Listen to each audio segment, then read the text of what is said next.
Multiply 7/11 by 5/4 എന്നാണ് പറഞ്ഞേക്കണത്. അതിൻ്റെ അർത്ഥം എന്താണ്? 7/11 നമ്മൾ 5/4 കൊണ്ട് മൾട്ടിപ്ലൈ ചെയ്യണം. മൾട്ടിപ്ലിക്കേഷൻ എങ്ങനെ ചെയ്യണ്ടേ? മൾട്ടിപ്ലിക്കേഷൻ എന്ന് പറയുമ്പോൾ മേലെയുള്ള തമ്മിൽ മൾട്ടിപ്ലൈ ചെയ്യുക, താഴെയുള്ള തമ്മിൽ മൾട്ടിപ്ലൈ ചെയ്യുക.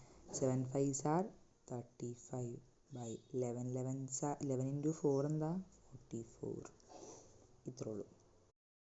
5/7 ബൈ -3/4 അതെങ്ങനെ തന്നെയാണ്? Same method. 5/7 ഇൻറ്റു -3/4.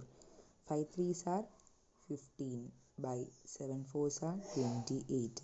ഇവിടെ മൈനസ് ഉള്ളതുകൊണ്ട് മൈനസ് ഇട്ട് കൊടുക്കാം. -2/9 ബൈ 5/11 എന്ന് പറയുമ്പോൾ -2/9 5/11 കൊണ്ട് മൾട്ടിപ്ലൈ ചെയ്യുക. 2 5s are 10. 9 11s are 99. ഇവിടെ മൈനസ് ഉള്ളതുകൊണ്ട് മൈനസ് ഇട്ട് കൊടുക്കുക. Minus താഴെയില്ല, minus